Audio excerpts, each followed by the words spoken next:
Riau, Anton Afrizal Chandra MSI, bersama dengan Sekretaris DDIK Universitas Islam Riau, Bapak Ari Antoni Putra SPD MA, dan juga yang kami hormati Bapak Ibu Kepala Biro, Ketua dan Direktur di lingkungan Universitas Islam Riau, dan juga yang kami muliakan Al-Ustadz kita pada hari ini, yakni Al-Ustadz Dr. Haji Saidul Amin MA, serta Bapak Ibu dosen dan karyawan yang telah hadir secara online pada pagi yang berbahagia ini.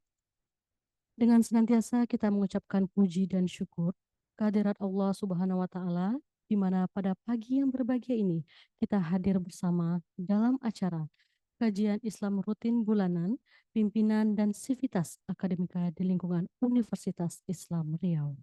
Salawat berikan salam kita hadiahkan kepada Nabi besar kita, Nabi Muhammad SAW, dengan melafazkan Allahumma sholli ala sayyidina Muhammad wa ala ali Muhammad. Mudah-mudahan acara ini dapat kita laksanakan dan diridhoi oleh Allah Subhanahu wa taala. Amin ya rabbal alamin. Baiklah Bapak dan Ibu hadirin yang kami hormati, kita buka acara ini dengan membacakan basmalah. Bismillahirrahmanirrahim. Acara kita awali dengan mendengarkan kajian Islam rutin bulanan oleh Al-Ustadz Dr. Haji Saidul Amin MA. Kepada Al-Ustadz dipersilakan.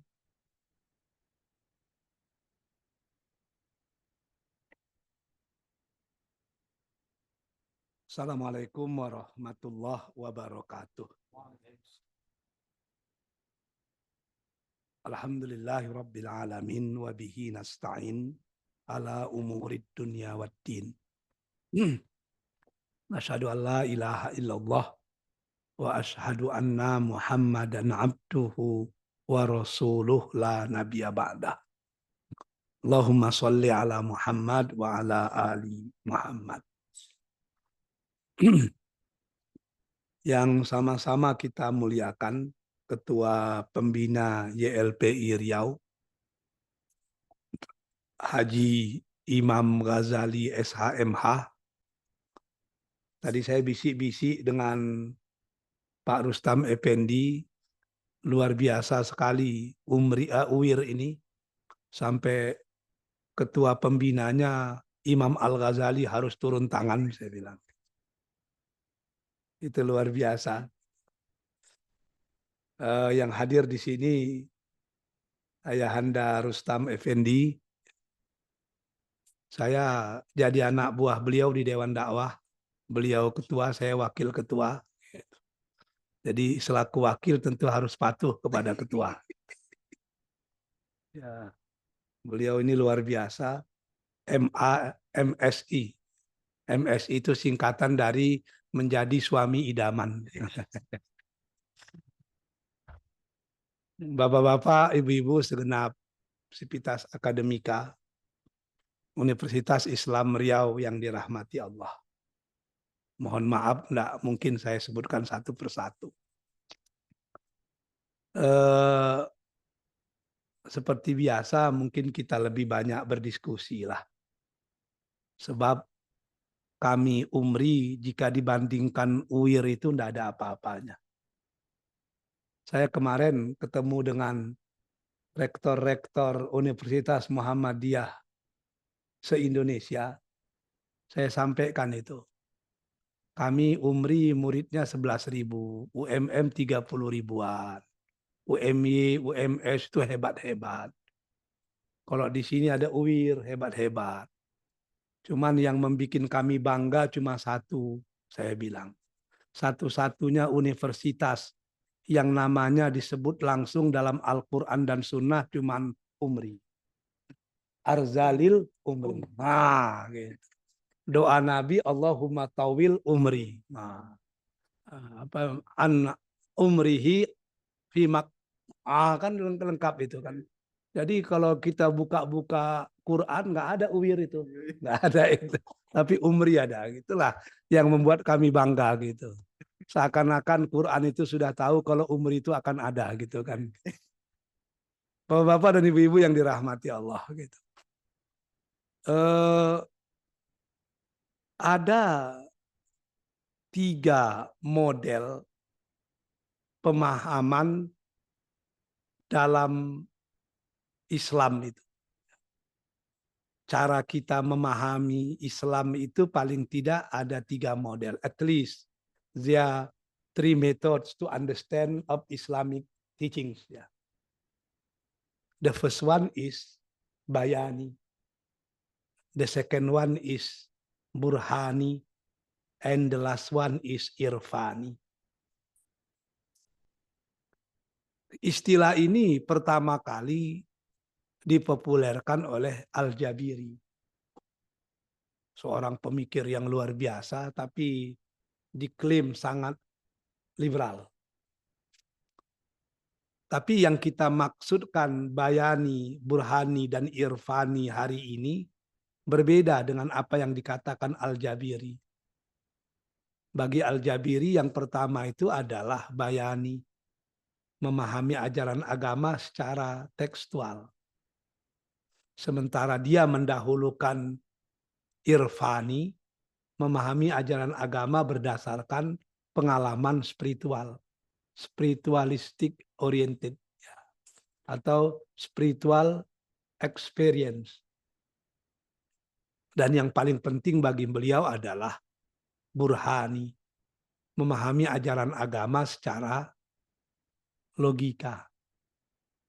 Tapi bagi beliau, andai kata teks tidak rasional, maka rasio itu yang didahulukan daripada teks. Ini agak susah lah. Sudah sangat humani, apa namanya itu kalau bahasa kitanya, udah sangat hermeneutik sekali. Kita dalam masalah penelitian, we strongly agree with hermeneutic approach. Tapi kalau dalam masalah kajian keagamaan agak berat. Sebab bagi hermeneutik, teks itu bisa dipahami sesuai dengan keinginan si pemaham. Bahkan bisa saja orang yang menafsirkan teks itu lebih betul daripada si pembuat teks. Kalau itu kan bahaya. Artinya orang bisa menafsirkan Quran sesuka hatinya, dan bisa-bisa saja penafsir itu lebih benar daripada si pemilik teks. Mufassir lebih paham tentang Quran daripada Tuhan yang menurunkan Quran. Itu kan susah.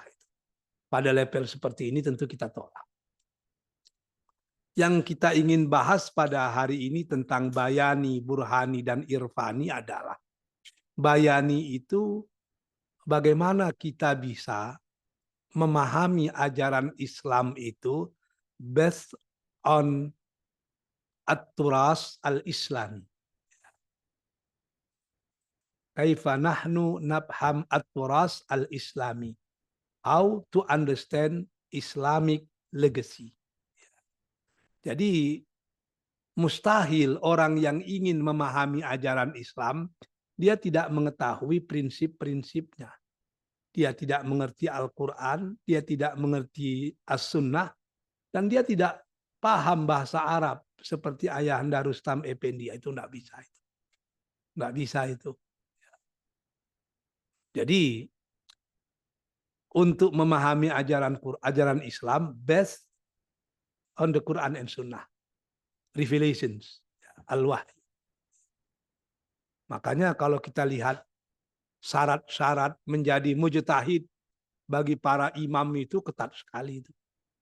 Mengetahui Quran sekurang-kurangnya ayat-ayat hukum, mengetahui sunnah sekurang-kurangnya hadis-hadis hukum, mengetahui bahasa Arab, dan kalau Imam Asy-Syafi'i ditambah dengan aqidatuhu salihah atau khalisah, akidahnya itu betul-betul murni.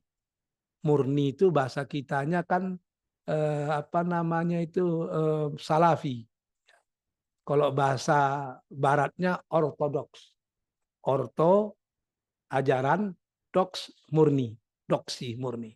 Jadi ortodoks itu ada Kristen ortodoks, Kristen yang menginginkan kembali kepada Kristen yang murni. Kalau kita namanya salafi, kembali kepada para salafus saleh. Dan salafus saleh itu tidak satu.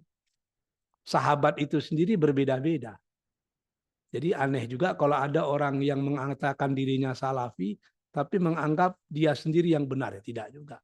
Antara Ali dengan Umar berbeda pendapat. Kata Umar, talak itu dengan kiasan jatuh. Kata Ali tidak boleh, talak itu harus sharih. Kata Umar, talak itu talakus salas bilabzin wahid fi makanin wahid faqa salas. Kalau kata Umar, orang yang mentalak istrinya talak 3 di satu tempat dengan kalimat yang satu, di tempat yang satu jatuh 3. Kata Abu Bakar, jatuh 1. Jadi sahabat aja berbeda. Jadi orang pernah protes kepada Umar itu, Anda bagaimana? Nabi bilang 1 loh. Abu Bakar bilang 1, Anda bilang 3. Bagaimana ini? Kata Umar, zaman Rasul, zaman Abu Bakar, para suami itu masih takut menggunakan kata-kata talak. Di zamanku sudah mudah mereka mentalak-talak istri. Agar mereka berhati-hati, maka talak 3 ku jatuhkan 3. Supaya mereka tidak main-main untuk mengungkapkan talak itu. Dan para sahabat setuju, ternyata ijtihadnya berbeda dengan pendapat Rasulullah. Begitu betul gitu. Bahkan ada ulama yang menyatakan ya talak 3 itu tidak ada. Maka dia tidak jatuh talak. Sebab at-talak marratan. Talak itu harus berulang-ulang 1, 2 gitu. Kalau langsung berarti talak bid'ah namanya. Maka itu di sini pintarnya orang Minang. Kalau dia marah ke istrinya, dia bilang den talak 7 kau. Talak bid'ah itu, maka tidak jatuh talak. Kan gitu. Pagi dia mentalak, sore bisa balik lagi itu. Ya rujuk balik karena enggak talak apa, talaknya talak bid'ah itu menurut paham Zahiri kan begitu. Emosi lepas gitu. Jadi ternyata berbeda pendapat. Ali dengan Ibnu Mas'ud menurut Thaha Zabir Al-Alwani yang mengarang buku Adabul Ikhtilaf fil Islam diterjemahkan ke dalam bahasa Inggris The Ethic of Disagreement in Islam itu Ali dan Ibnu Mas'ud itu berdebat bukan dalam satu masalah, lebih dari 100 masalah fikih berdebat. Tapi tidak pernah terjadi apa kan? Antara Ali dan Umar berbeda. Orang bertanya kepada Ali, Anda berbeda dengan Umar ya? Berdebat iya, bertengkar iya. Menurut Anda siapa itu Umar? Ali bilang, Islam ini punya banyak benteng. Dan benteng yang paling kuat itu adalah Umar. Tanpa Umar kita ini tidak ada apa-apanya. Orang bertanya kepada Ali, kepada Umar, Anda berdebat dengan Ali ya? Bertengkar iya, beradu argumen iya. Menurut Anda siapa itu Ali? Kata Umar, Al-Islam Madinatul Ilmi wa Aliyu babuha. Islam ini kota ilmu, Ali itulah pintunya. If you really would like to know about Islamic teaching deeply, please learn to Ali. Itu belajar dengan Ali itu katanya. Kita kan enggak kan. Begitu saya berbeda dengan Ayahanda Rustam Effendi, orang bertanya kepada saya, itu berbeda dengan Pak Rustam. Pak Rustam itu kan produk masa lalu itu. Orang bertanya dengan Pak Rustam, Ustadz berbeda dengan Sayyidul Amin. Nah, Sayyidul Amin itu tidak pernah belajar di Mekah itu. Akhirnya kalau Ustadz sama Ustadz saling mengecilkan, tentu umat akan mengecilkan para ustadznya. Jadi dia tidak satu suara. Ada sahabat yang selalu bergurau, ada macam-macam sahabat itu. Tapi dia tidak keluar dari koridor yang sesungguhnya. Ada batas-batas, tapi mereka beragam. Bagi saya, sahabat itu orkestra, bukan paduan suara. Dia berbeda-beda juga, tapi melahirkan kesatuan yang sangat utuh. Jadi prinsipnya yang pertama itu adalah ma'rifatun nusus. Alaysa kadzalik ya mujtahidal ummah, ma'rifatun nusus. Dalam pemikiran Islam, para pemikir Islam itu kita semua harus memahami nas. Tanpa memahami nas, bagaimana kita mau memahami ajaran Islam? Yang kedua, dari bayani kita pindah kepada burhani. Burhani itu artinya menggabungkan penemuan-penemuan ilmu pengetahuan yang tujuannya untuk memperkokoh keimanan. ya, ya, betul mengkombinasikan ya, how to combine itu. Jadi akal itu tujuannya untuk memperkokoh kebenaran wahyu.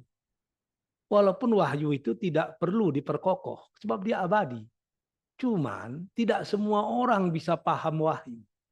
Oleh karena itu intelektual muslim harus berijtihad bagaimana menjelaskan orang dengan tentang kebenaran wahyu. Pendekatannya scientific proof. Nah, itulah yang burhani. Contoh, sholat. Kenapa kita mesti sholat? Ketika kita masuk ke dunia bayani, ayatnya jelas. Aqimus sholah. Man taraka shalah muta'ammidan faqad kafara ziharan. Banyak sekali ayat Quran itu. Qad aflahal mu'minun allazina hum fi salatihim khashi'un, macam-macam lah. Qad aflaha man tazakka fazakara asma rabbih fasalla. Banyak sekali ayat itu. Ketika kita menguraikan salat dengan menggunakan pendekatan nas, kita berada di ranah bayani. Lalu di mana ranah burhani? Maka kita lihat apa penemuan-penemuan orang tentang sholat. Hari ini dunia terkejut. Penelitian terakhir di Harvard menyatakan tidak ada gerakan-gerakan yang paling bagus untuk menyehatkan tulang belakang manusia terkecuali ketika mereka sedang sholat. Semua gerakan sholat menurut Harvard itu manfaatnya luar biasa terhadap kesehatan tulang belakang. Tidak ada kegiatan yang bisa mengoverhaul our digest system terkecuali puasa. Sehingga puasa menjadi bahan kajian yang luar biasa. Tidak ada perenungan diri yang lebih hebat untuk kesehatan jiwa dibandingkan dengan zikir. Contemplation. Ada yoga, ada samadhi, di Cina ada tai chi, ada wai tangkung, macam-macam itu. Itu bagus untuk kesehatan jiwa. Tapi menurut Profesor van der Hauven, tidak ada yang lebih hebat daripada zikir. Ternyata ketika orang berzikir, subhanallah, walhamdulillah, Allahu akbar, la ilaha illallah, tahlil, tasbih, subhanallah, istighfar, astagfirullah, dan seterusnya, itu pengaruhnya terhadap jiwa hebat sekali. Sehingga saya sering mengulang-ulang itu. Profesor van der Hauven pernah melakukan penelitian langsung itu kepada orang yang sedang mengucapkan kata-kata Allah. Hanya ada 3 huruf yang diulang-ulang di situ, alif, lam, dan ha. Ketika orang menyebutkan huruf pertama alif, a, ada gerakan refleksologi dari lidah menuju otak yang fungsinya menenangkan otak. Makanya kalau orang stres disuruh berteriak, begini. Yang kedua lam, Allah, el. Ketika lidah berada di langit-langit, ada gerakan refleksologi dari lidah menuju paru-paru yang fungsinya melapangkan saluran pernapasan. Saya lama kena penyakit asma itu. Jadi akhirnya obatnya ikut senam wai tangkung itu. Dulu di Masjid Agung An-Nur ada itu. Jadi puncaknya kan tangan lebar, lidah kan di langit-langit. Gitu. Saya tanya dengan Sinse yang ngajar, kenapa itu? Itu membongkar, membersihkan saluran pernapasan. Baru saya tahu kok ada kemiripan gitu. Gak napas. Ada dulu di depan Masjid Agung Anwar ada tai chi, ada wai tangkung. Saya lama ikut itu, macam-macam. Terakhirnya kan dilebarkan. Gitu. Dan siapa itu kan gitu juga. Siapa penyanyi tua perempuan itu? Titik Puspa. Ketika dia diponis kanker itu kan, udah stres. Umur udah 70 lebih kena kanker kan susah itu. Lalu dia disuruh disuruh banyak bersamadi. Kata guru samadinya itu suruh tenang, tapi lidah berada di langit-langit. Dan itu berbulan-bulan dibuatnya. Pergi balik ke Singapura, terkejut dokter Singapura.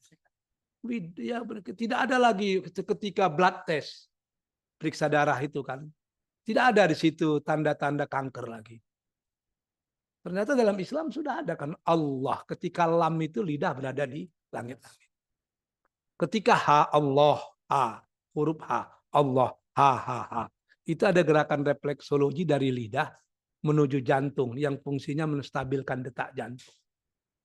Ketika saya ceramah di IJN, Institut Jantung Negara di Kuala Lumpur itu, saya tanya sama dokter jantung, memang ada kaitan lidah dengan jantung itu? Mula-mula dia bilang tidak ada. Kami ini profesor-profesor jantung sebenarnya ada. Tapi lama-lama dia temenung. Mungkin ada Ustadz. Kenapa? Sebab obat jantung itu diletakkan di bawah lidah. Betul pula kan. Kan nggak ditelan obat jantung itu kan. Tak bawah lidah. Jadi kalau orang sedang terserang jantung, diambil obatnya itu letak di bawah lidahnya. Oh, jadi luar biasa kan. Jadi hanya mengucapkan kata-kata Allah, otak tenang, paru-paru lapang, dan jantung berdetak stabil. Padahal dalam Quran itu ada 29 huruf hizaiyah. Apa hanya 3 huruf itu saja yang punya korelasi dengan kesehatan tubuh? Yang 26 lagi macam mana? Jadi dengan mempelajari scientific proof, itu yang disebut dengan burhani. Sehingga burhani itu bisa memperkokoh bayani. Yang salah itu orang berfilsafat justru menjauhkan dia dari Tuhan. Itu bukan filsafatnya yang salah, tapi orangnya yang salah. Sebab tafsir aja, kalau orangnya salah ya masalah. Saya punya kawan itu dari alumni satu pesantren bagus, ketika kuliah di Padang itu, sering terlambat sembahyang subuh. Kau alumni pesantren hebat kok terlambat sembahyang subuh. Dia menjawab, saya ini terlambat karena ada dalil. Apa itu? Wal akhiratu khairul laka minal ula. Yang akhir-akhir itu lebih baik daripada yang pertama. Jadi ya sesat juga kan. Jadi sesat itu ada di mana-mana gitu masalahnya. Jadi ya bahaya juga. Jadi kalau yang paling penting itu adalah untuk apa? Maka filsafat ilmu itu, epistemologi Islam itu kan jelas. Epistemologi Islam itu dimulai dari Iqra. Read, research. Ya. Bacalah, pelajarilah, kajilah. Tapi ingat, Bismi rabbikal ladzi khalaq. Kita bukan tabula rasa, ya kan? Tabula rasa, tidak. We not start from zero. Ada Bismi rabbikal ladzi khalaq. Bahwasanya semua yang kita riset, semua yang kita pikirkan, kita analisa, itu adalah ciptaan Allah, Tuhan pemilik alam semesta. The knowledge is not value free, but value landed. Ilmu itu tidak bebas nilai, tapi ada kaitan dengan nilai-nilai. Dan dalam Islam, filsafat ilmu itu harus bermuara dimulai dari Iqra, metodologinya Bismi rabbikal ladzi khalaq, dan hasilnya jelas. Wasjud waqtarib. Wasjud waqtarib. Melahirkan pribadi-pribadi yang sujud kepada Allah waqtarib. Dan selalu taqarrub ilallah zulfa. Mendekatkan diri kepada Allah sedekat-dekatnya. Kalau itu diamalkan, wah aman itu. Bukan berarti hanya ilmu agama, seluruh ilmu harus begitu. Sebab tidak mungkin Allah itu hanya tahu agama, ilmu umum dia tidak tahu. Itu masalah itu. Segala ilmu milik Allah. Dia alimul ghuyub. Alimul ghuyub was syahada. Alimul hakim. Ya, dia luar biasa Allah itu kan. Jadi segala ilmu dari Allah maka akan kembali kepada Allah. Sebab hanya Allah yang punya sifat al-alim tadi. Lalu sampailah kepada pendekatan yang terakhir yang kita sebut dengan bayani, burhani, dan yang terakhir irfani. Irfani itu pendekatan pemahaman keagamaan tidak lagi sekedar berbasis wahyu dan tidak lagi berbasis akal, tapi sudah sampai kepada berbasis hati. Ini yang dikatakan Yusuf Al-Qaradawi, bahwasanya orang beribadah kepada Allah itu karena dua hal. Al-awwal lit-ta'ah wal akhar lil mahabbah. Kalau kita beribadah karena ketaatan akan terasa berat. Karena ibadah menjadi kewajiban. Tapi kalau kita beribadah lil mahabbah karena cinta, wah itu akan terasa indah itu. Terasa nikmat. Maka ketika Rasul bangun tidur, kakinya bengkak, kena lama berdiri sholat malam, Aisyah menangis. Ya Rasulullah, dosa yang dulu selesai. Sekarang tidak ada dosa. Yang akan datang kalau ada pun udah selesai. Engkau maksum. Tapi kenapa begini betul beribadah? Maka dijawab oleh Rasul, apakah tidak boleh aku menjadi hambanya yang bersyukur? Wah, itu udah lain lagi levelnya kan. Kita banyak juga yang bangun pagi kaki bengkak, tapi kena asam urat itu masalahnya. Bukan karena lama tahajud, tapi kena lama terkejut itu masalahnya. Jadi begitulah yang disebut dengan irfani tadi. Maka dikatakan orang-orang sufi, man arafa nafsahu faqad arafa rabbahu. Dia betul-betul ma'rifah.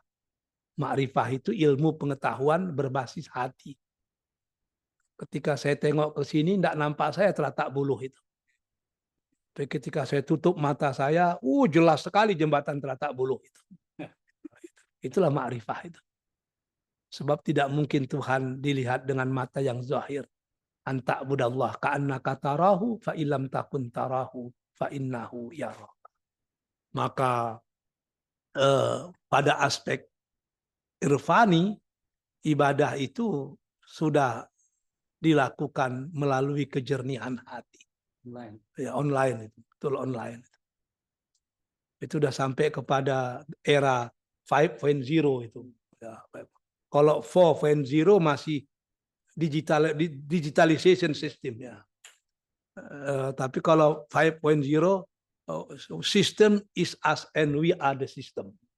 Jadi kalau yang 5.0 itu mau berhubungan tidak perlu pakai handphone lagi. Saya petik begini, saya pikirkan saya mau ngomong dengan Ayahanda Rustam Effendi, langsung ada sinyal dengan dia.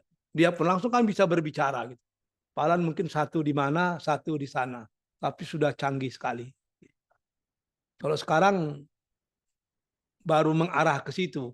Jepang yang sudah menyatakan memasuki era 5.0 yang menggantikan semua peranti-peranti itu dengan alat-alat canggih yang ada pada diri manusia. Dan kalau ini diteruskan, konon kabarnya 500 juta profesi akan hilang karena sudah bisa digantikan oleh mesin. Bahkan di Jepang, orang lebih suka menikah dengan mesin daripada menikah dengan perempuan. Karena menikah dengan mesin lebih mudah. Mesin robot tidak serewel beristrikan perempuan. Itu masalahnya. Tak ada dia minta cincin, minta gelang, mau arisan nggak ada dia itu. Dia kalau mau dipakai dihidupkan jadi, kalau enggak disimpan dalam lemari selesai gitu. Jadi kalau udah itu yang terjadi, kita enggak tahu lagi macam mana keadaan dunia di masa yang akan datang. Jadi 5.0 ini tantangannya luar biasa terhadap pemahaman keagamaan itu. Sekarang kalau kita enggak hati-hati, mahasiswa kita mau belajar tinggal buka YouTube kan. Saya ngajar di sini di Filsafat Ilmu, malam saya buka YouTube itu, tengok di Harvard macam mana orang ngajar, tengok di Cambridge macam mana, tengok di Malaysia macam mana. Besok itulah yang saya bawa untuk ngajar dengan adik-adik itu kan. Kalau dia lebih pintar dari kita, dia malam juga buka macam mana caranya. Sementara kemampuan kita dengan para profesor yang di YouTube itu kan nggak ada apa-apanya. Itu. Maka transformation of knowledge, it is a small matter. The important one is transformation of values. Guru bisa digantikan dengan robot. Dosen bisa digantikan dengan mesin. Tapi dosen yang mengajarkan nilai-nilai, itu tidak bisa digantikan dengan apa-apa. Perlu qudwah. Perlu qudwah. Uswah wa qudwah. Jadi kalau dosen-dosen kita di UIR, di UMRI, di mana saja, hanya mengandalkan ilmu, dia akan terlindas oleh teknologi. Tapi kalau di samping ilmu, dia mengajarkan nilai, dia mengajarkan norma, dia mengajarkan visi, misi, ada transformation of spiritual experience, maka sehebat apapun teknologi, dia tidak akan pernah tergantikan. Maka di sini pentingnya, kalau UIR masih menjadikan lembaga ini lembaga ideologi, sampai hari kiamat pun orang tetap mencari UIR. Tapi kalau dia sudah kehilangan ideologi, maka UIR pun akan ditinggalkan orang. Karena terlalu banyak universitas lain yang secara teknologi jauh lebih baik dari kita.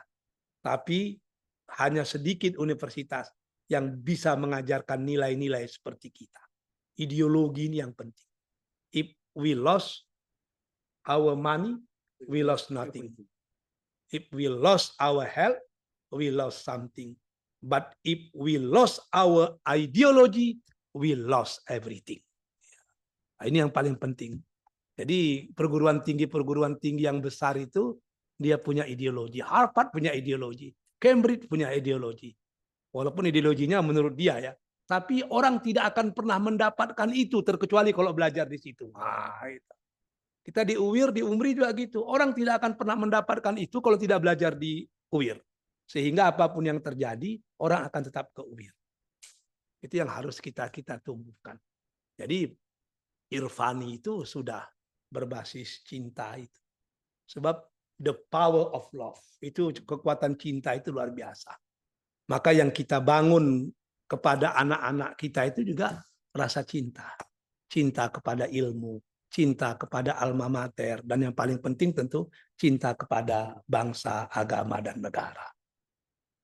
Tanpa cinta ya hampa. Sebab kalau istri kita pun membuat kopi tanpa cinta, ya biasa-biasa saja. Kadang banyak gula enggak terasa juga manis oleh kita. Tapi kalau dia bikin kopi karena cinta, enggak dikasihnya gula, dikasihnya air ludah, manis juga itu. Saya rasa itu yang bisa saya sampaikan, kita diskusi sajalah. Nanti kalau saya nggak bisa jawab, ayah saya ada di sini yang akan bisa membantu saya untuk menjawabnya. Kepada moderator saya persilahkan. Terima kasih kami aturkan kepada Al-Ustadz Dr. Haji Saidul Amin MA. Baiklah Bapak dan Ibu hadirin yang kami hormati, kita buka sesi tanya jawab. Kepada Bapak dan Ibu yang ingin bertanya, kami persilahkan.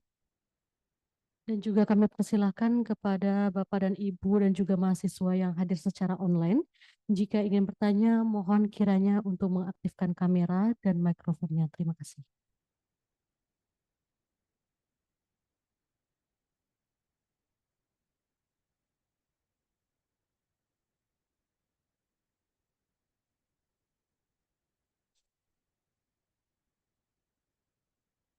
Kepada Bapak Dedi Syafrianto, kami persilakan Pak.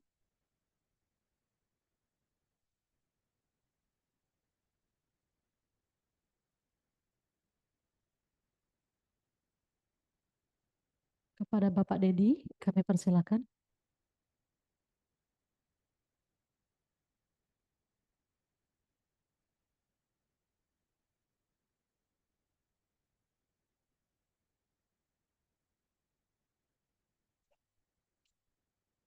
Atau kita lanjut kepada Bapak Zulfikri Toguan, kami persilakan Bapak untuk bertanya.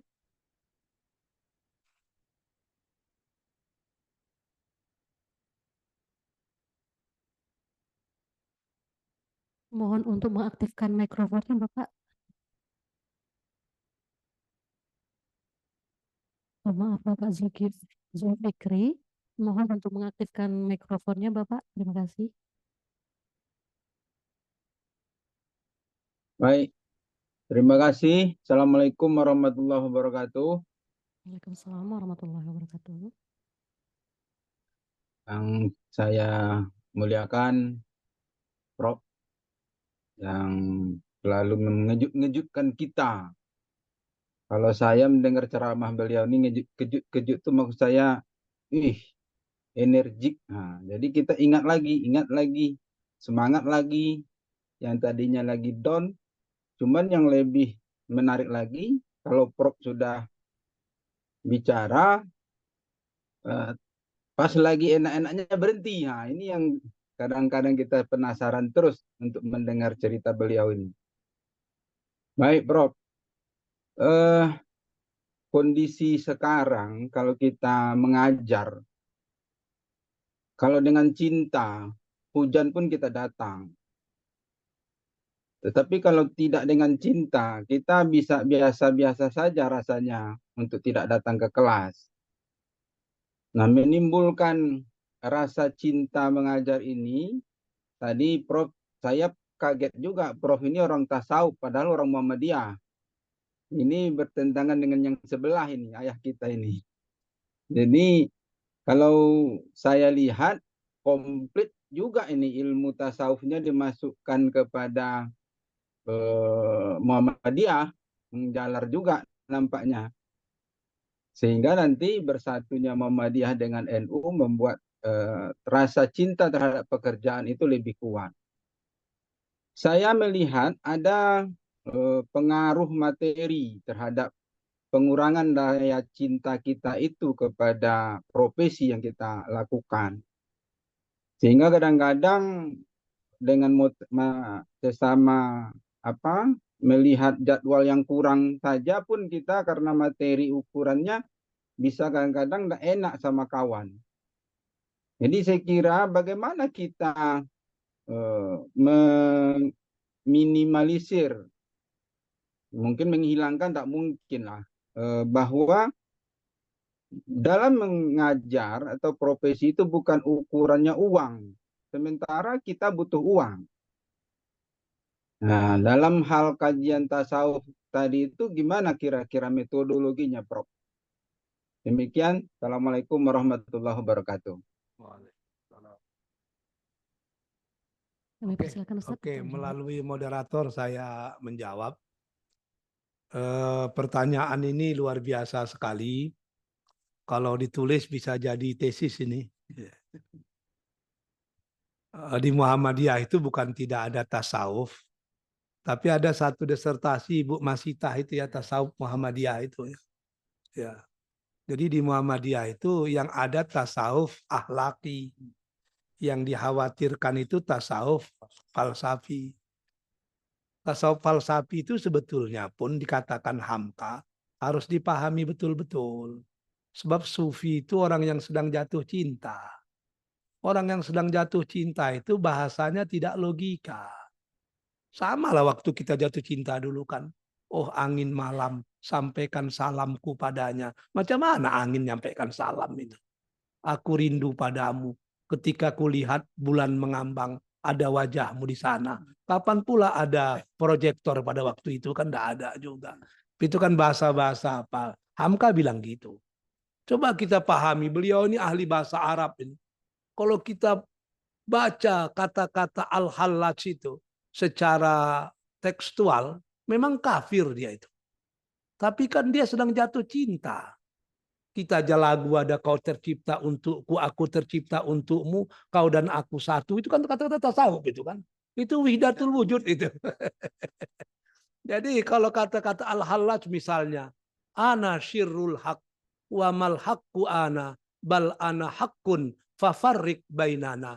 Lau nazartahu nazartani, lau nazartani nazartahu, la ilaha illa ana, subhani subhani, fa'buduni. Gimana caranya itu?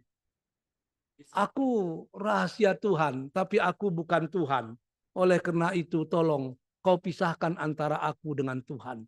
Kalau kau lihat Tuhan, kau lihat aku. Kalau kau lihat aku, kau lihat Tuhan. Maka maha sucilah aku, sembahlah aku. Tidak ada Tuhan selain aku. Macam mana caranya?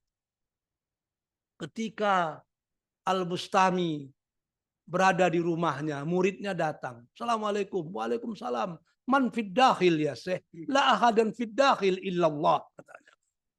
Siapa di dalam Pak Guru? Nggak ada orang di dalam ini terkecuali Allah. Macam mana caranya? Dia udah sampai pada level fana. Udah nggak ada dia ini. La haula wala quwata illa billah. Ketika dia berjalan, orang bertanya, siapa yang sedang berjalan? Laisa fi jubbati illallah. Nggak ada yang dalam jubahku ini terkecuali Allah. Nah, begitulah. Sudah antara dia itu sudah menganggap dia ini tidak ada apa-apanya. Yang ada itu hanya Allah. Lalu kata-kata yang muncul itu kata-kata yang dirasakan hati, yang itu seringkali tidak dipahami oleh perasaan manusia. Maka ada istilah sufi itu manzaka arafa. Orang yang merasakan zuk ya, yang merasakan itulah yang tahu. Ini kan termasuk spiritual experience.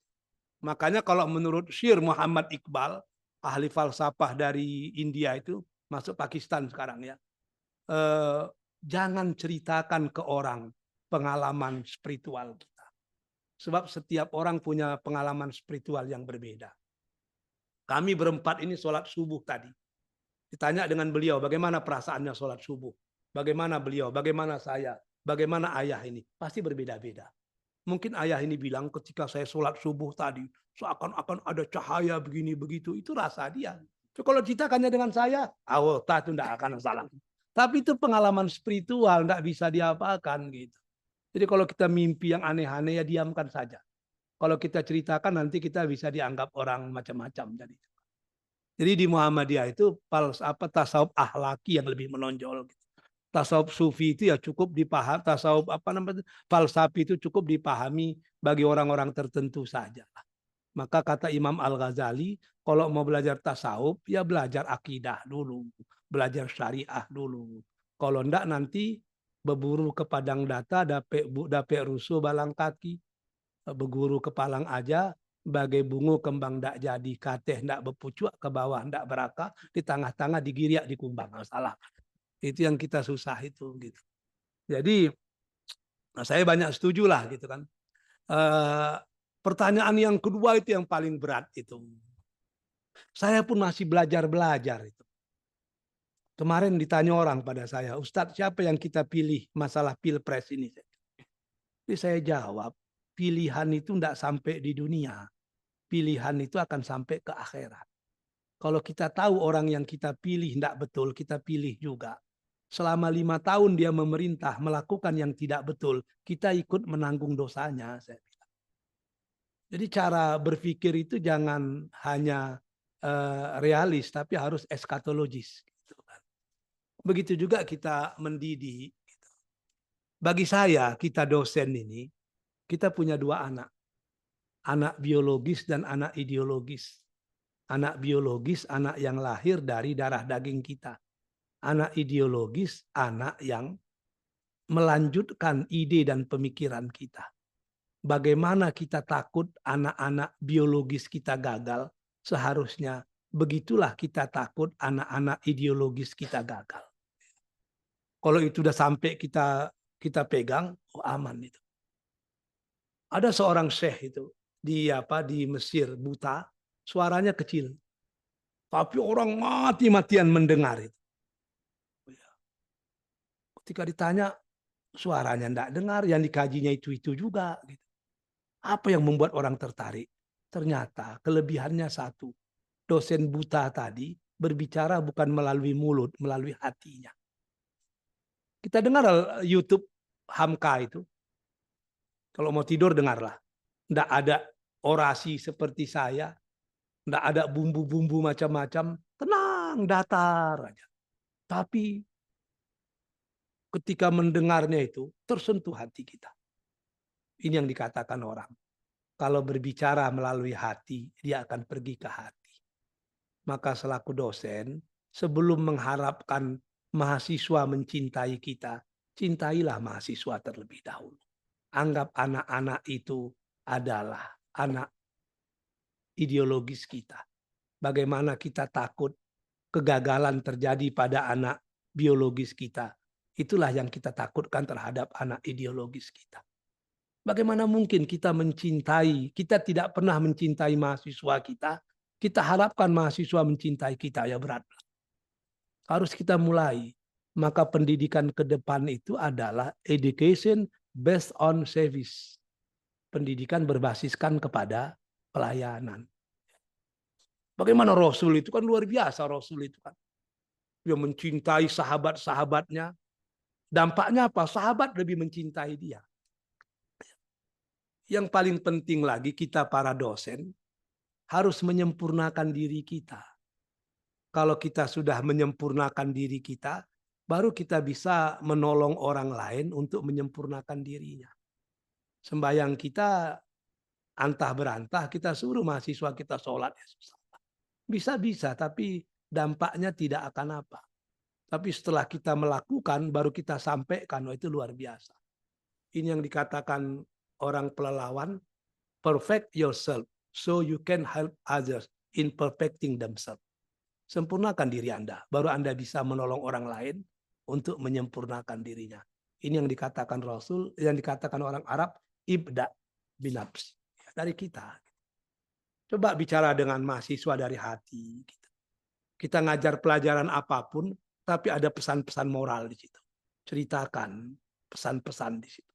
Itu akan dinanti-nanti orang itu. Kalau sekedar bicara pelajaran, di YouTube banyak, di internet lebih lengkap. Gitu. Tapi kalau ada pesan-pesan moral, itu yang luar biasa. Dan UIR pasti sudah sampai pada level punya basic keilmuan yang integrated lah, yang betul-betul menggabungkan antara unsur-unsur keilmuan dan unsur-unsur keislaman. Ini yang harus kita gali terus. Tantangan pasti ada, saya setuju itu. Tantangan pasti ada. Dengan kondisi sekarang, la ilaha illallah, ya. Anak-anak main game apa semua, wah memang berat itu. Dan negara nampaknya lepas tangan dalam masalah ini. Ternyata di negara-negara maju, ada waktu di mana internet itu tidak bisa diakses. Karena memang yang kontrol satelit kan kita kan. Yang kontrol satelit kan kita. Dan handphone itu didaftarkan dengan umur si penggunanya. Begitu sampai pada jam tertentu, handphone yang terdaftar tadi akan blank, tidak bisa menggunakan apapun. Disitulah waktu berkeluarga, disitulah waktu macam-macam. Negara kita kan belum sampai kemari. Negara yang sangat kebablasan. Jadi betul kata Nurcholish Madjid dulu kan. Kalau di negara sosialis semua serba dilarang, tapi pemerintah menyediakan. Di negara kapitalis semua boleh, ya. Tapi orang bebas sebebas-bebasnya, tapi pemerintah tidak menyediakan apapun. Jadi kalau sosialis semua dilarang, pemerintah menyediakan. Kalau di sana semua boleh, tapi pemerintah tidak menyediakan. Di tempat kita semua dilarang, tapi pemerintah nggak menyediakan. Nah, masalah lagi kan. Kita menggabungkan yang jeleknya itu masalah. Jadi nggak ada kontrol lagi sekarang. Saya kalau tadi pagi saya keluar dari rumah jam 4, ngasih kuliah umum gitu kan, ngasih kuliah subuh. Masih jumpa saya 4 warnet yang masih buka. Kita tengok anak-anak muda di situ kan. Kok bisa enggak ada aturan itu macam mana caranya? Lalu orang-orang tuanya kemana semua? Itu masalahnya. Apa yang terjadi dengan diri kita? Negeri tanpa kontrol ini kan susah. Padahal bisa, seharusnya bisa. Kenapa enggak bisa? Orang satelit kita yang megang kok. Jangankan untuk game-game biasa, untuk menghentikan judi online aja kita enggak bisa. Dan mahasiswa, termasuk mahasiswa saya lah, banyak yang terlibat itu. Ada yang kaya mendadak tapi lebih banyak miskin mendadak kan gitu kan. Namanya game online, judi online itu kan. Itu aja enggak bisa dia. Paling andai kata mau itu kan bisa. Ini websitenya ini apa, blog, selesai gitu. Tapi terlalu banyak kepentingan yang akan tercederai kalau itu dilakukan, itu aja masalah. Kalaulah perilaku kita untuk menghapus narkoba, judi online, seperti ketika kita menolak dan menghapuskan penyebaran virus COVID-19, pasti selesai semua. Kan ini tidak kan. Jadi memang banyak sekali Pak, makin diceritakan makin sakit kepala kita Pak. Ya udahlah. Ya silakanlah kita. Baik, terima kasih kami aturkan kepada Al Ustadz yang telah menjawab pertanyaan dari Bapak Zulfikri Togwan. Selanjutnya kami persilakan kepada Bapak Dedi Syafrianto untuk bertanya. Kami persilakan untuk mengaktifkan mikrofonnya Bapak. Assalamualaikum warahmatullahi wabarakatuh. Waalaikumsalam warahmatullahi wabarakatuh. Terima kasih kepada host yang telah memberikan kesempatan kepada saya. Assalamualaikum Prof. Baik, saya ada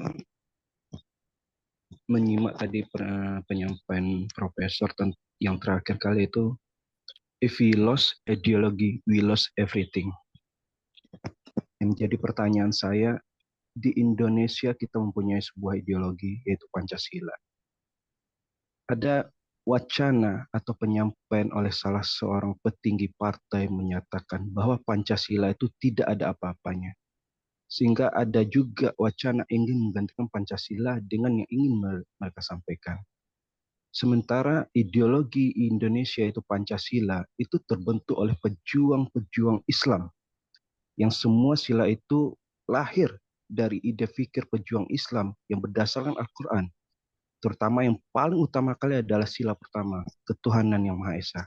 Sampai sila kelima itu bersumber dari semua pikiran pejuang Islam berdasarkan Al-Quran. Bagaimana pendapat Profesor tentang penyampaian ideologi Pancasila itu tidak sesuai dan ingin diganti oleh penyampaian salah satu petinggi partai? Apakah itu akan menjadi suatu panutan bagi kita apabila partai tadi akan berkuasa lagi sehingga terbentuk ideologi yang diinginkan mereka? Ataukah kita sebagai, terutama kami mahasiswa muslim atau masyarakat muslim, akan membiarkan hal itu sehingga kita mengikuti apa yang terjadi? Terima kasih, Prof. Terima kasih Pak, melalui moderator izinkan saya menjawab. Keprihatinan Bapak itu keprihatinan kita semua itu. Yang jadi masalah kalau zaman kita dulu penataran P4 itu kan luar biasa itu. Dulu kita ejek-ejek juga penataran P4 itu kan. Karena membosankan dan melelahkan itu. Tapi sekarang baru kita sadar. Sedangkan dipaksakan macam dulu saja tidak melahirkan apa-apa. Apalagi kalau dibebaskan seperti sekarang. Ini beliau ini ayah saya. Ini orang Dewan Dakwah tahulah. Banyak buku yang berbicara tentang Pancasila itu dan yang sangat menarik yang ditulis oleh Profesor Deliar Nur itu bagus sekali itu. Islam dan Pancasila. Hamka juga banyak menulis tentang Pancasila dan Islam. Yang jadi masalah sekarang, kita tidak pernah lagi disuguhkan. Kenapa Pancasila itu lahir? Itu kan kompromi yang luar biasa itu. Maka Muhammadiyah ketika bicara Pancasila, dia menyatakan darul ahdi wasyahadah. Karena Pancasila itulah yang mengikat itu. Dan kita asyahadah menjadi saksi atas ikatan itu. Dan kita berperan aktif gitu kan. Tanpa Pancasila pada waktu itu, bubar negara ini. Dan sesungguhnya umat Islam ini kan terlalu toleransi. Gitu.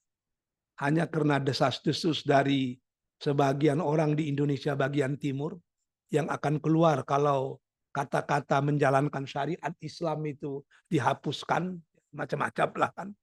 Maka tokoh-tokoh Islam itu ya lebih mendahulukan kesatuan dan persatuan bangsa daripada simbol-simbol yang ada dalam pembukaan itu kan. Maka perdebatan sangat panjang lah antara Kasman, antara Bung Hatta begitu. Dari hasil kompromi yang sangat hebat itu lahirlah Pancasila itu yang diharapkan sebagai perekat. Cuman kan kejadian itu tidak lagi diungkapkan sehingga orang menganggap kelahiran Pancasila itu seperti lahirnya sebuah film dari rumah produksi. Habis begitu saja. Ya. Makanya kan jas merah. Jangan sekali-kali lupa dengan sejarah itu. Tidak semudah yang kita bayangkan melahirkan Pancasila itu. Kalaulah tokoh-tokoh Islam seperti Kasman Sinodimejo dan ya apa yang satu lagi yang orang Jawa Timur ya satu lagi yang orang Muhammadiyah kan Pak bukan yang pernah jadi ketua itu yang bikin majelis tarjih itu kan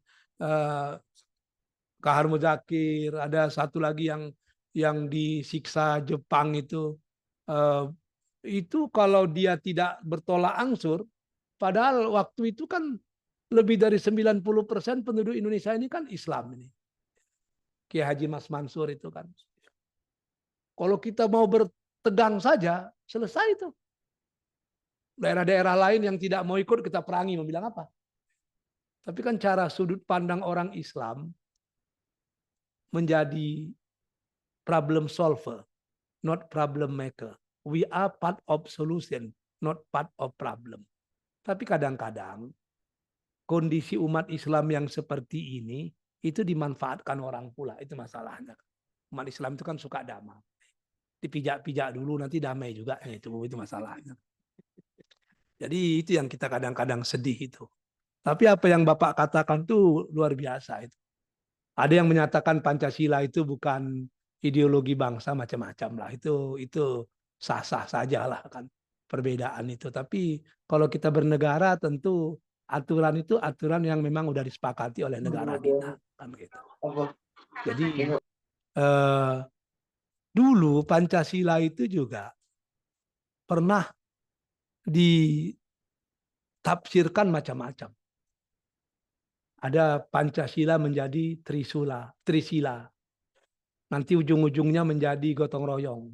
Itu pernah terjadi pada era demokrasi terpimpin itu kan. Tapi saya berani menyatakan yang paling setia dengan Pancasila itu umat Islam. Yang paling setia. Oh, ada pemberontakan, PRRI macam-macam. Itu kan hanya aksi. Ketika negara sudah tidak lagi memperhatikan keadilan sosial bagi seluruh rakyat Indonesia, orang bergerak. Tapi yang dilawan orang kan bukan Pancasilanya kan. Yang dilawan orang adalah orang-orang yang memahami Pancasila secara tidak lurus itu. Dan yang paling berat dari Pancasila adalah kita tidak punya sosok yang bisa kita jadikan contoh. Itulah contoh seorang yang Pancasilais. Tidak ada itu. Siapa contohnya? Para pejabat ya susahlah kan itu. Maka saya sering katakan berbeda pejabat dulu dengan pejabat sekarang. Kalau pejabat dulu itu mereka layak dihormati. Sehingga banyak ayah-ayah kita dahulu itu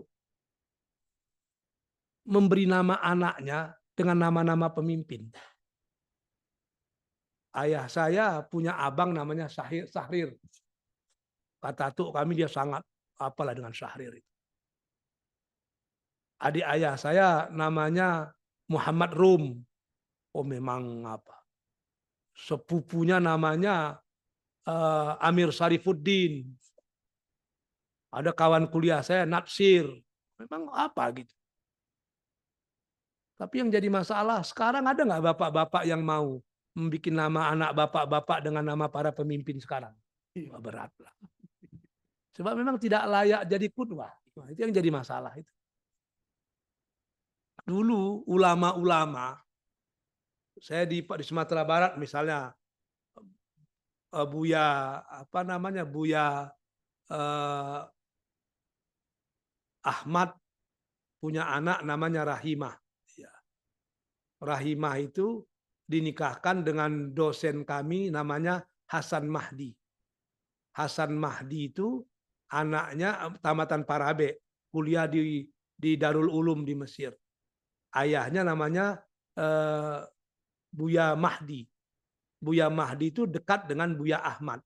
Saking dekatnya anak mereka nikahkan. Di Muhammadiyah juga dulu gitu. Petinggi-petinggi Muhammadiyah itu saling menikahkan anak-anaknya. Kenapa? Karena sama-sama tahu perangai masing-masing. Layak untuk menjadi besan. Sekarang para ustadz, para ulama, malas menikahkan anaknya dengan sesama mereka. Sebab juga sama-sama tahu perangai masing-masing. Jadi tidak layak untuk jadi besan. Ini yang jadi masalah kita sekarang kan. Di Pancasila juga demikian. Tokoh yang betul-betul bisa diidolakan itu ya tidak ada. Saya mungkin pernah saya ulang itu. Tolong baca buku siapa itu. Aku Bahagian Umat, Aku Bahagian Bangsa karangan Profesor Deliar Nur itu. 70 tahun Profesor Deliar Nur. Itu bagus sekali. Deliar Nur itu menceritakan pertemuannya dengan TD Pardede. Orang kaya di Sumatera Utara. Katanya ketika itu TD Pardede udah masuk umur 70 juga. Jadi sebelum dia meninggal, dia mengadakan semacam evaluasi total terhadap dirinya. Siapa orang yang paling berjasa membuat dia bisa kaya seperti ini? Orang paling kaya di Medan. Himpunnya seluruh nama. Terakhir cuma dapat 3 nama. 3-tiganya Islam. Yang pertama Pak Natsir yang ngasih rekomendasi. Yang kedua, Saripudin Perwira Negara yang ngasih pinjaman. Yang ketiga, Pak Rum yang banyak membantu manajemen. 3 ini katanya. Akhirnya dia ke Jakarta. Disiapkannya kotak berisi duit. Jumpai Pak Natsir. Di buku itu diceritakan, Pak Natsir, Bapak dulu banyak bantu saya. Ini tidak ada urusan yang dulu-dulu lagi nih. Kita udah sama-sama mau mati nih. Saya hanya mau memberikan hadiah selaku teman kepada Bapak. Anggaplah ini kejadian ini udah 50 tahun yang dulu ini Pak. Ini sekadar pemberian seorang teman kepada teman. Pak Natsir nolak. Saya dulu memberi Anda rekomendasi karena Anda layak direkomendasikan. Kalau saya terima berarti hilang amal saya dahulu. Orang akan menulis dalam sejarah saya, ternyata Pak Natsir beri rekomendasi karena mengharapkan nanti akan dibalas. Agar persahabatan kita abadi, bawalah duit itu pulang. Dia pergi ke Rum. Rum juga ngomong itu. Pergi ke kantornya Pak Saprudin Perwira Negara di Menteng Raya itu kan. Dekat Tugu Tani itu, pusat manajemen. Sama. Kan dia Menteri Keuangan itu. Jadi apa kata TD Pardede? Itulah bedanya pejabat dulu dengan pejabat sekarang. Pejabat dulu, proyek udah selesai, tidak ada kaitan apa-apa. Masih tidak mau menerima duit. Pejabat sekarang, belum lagi proyek mulai, udah minta duit semua. Bagi saya tokoh-tokoh itulah yang sebetulnya tokoh-tokoh Pancasila. Yang betul-betul berketuhanan yang Maha Esa, berkemanusiaan, berpersatuan, kerakyatan, dan itulah yang sesungguhnya itu. Tapi kan kita sudah kehilangan contoh. Karena kita kehilangan contoh, maka terlalu banyak kita mencontoh yang tidak patut untuk dicontoh. Lain kali lah Pak, kita bicara-bicara Pak. Panjang kali masalah itu Pak. Baik Bro, terima kasih Pak. Terima kasih kami aturkan kepada Al Ustadz yang telah menjawab pertanyaan dari Bapak Dedi. Baiklah Bapak dan Ibu, karena waktu pula lah yang membatasi kita pada hari ini, dengan berakhirnya sesi tanya jawab tadi, maka selesailah sudah kegiatan kajian Islam rutin bulanan Universitas Islam Riau pada hari ini. Terima kasih kami aturkan kepada Bapak dan Ibu yang telah hadir dan berpartisipasi dalam kegiatan kita pada hari ini. Kami selaku moderator memohon maaf atas segala kekurangan. Kita tutup dengan membacakan hamdalah. Alhamdulillahirrahmanirrahim. Alhamdulillahirrahmanirrahim. Wabillahi taufiq wal hidayah. Assalamualaikum warahmatullahi wabarakatuh. Waalaikumsalam warahmatullahi Waalaikumsalam warahmatullahi wabarakatuh.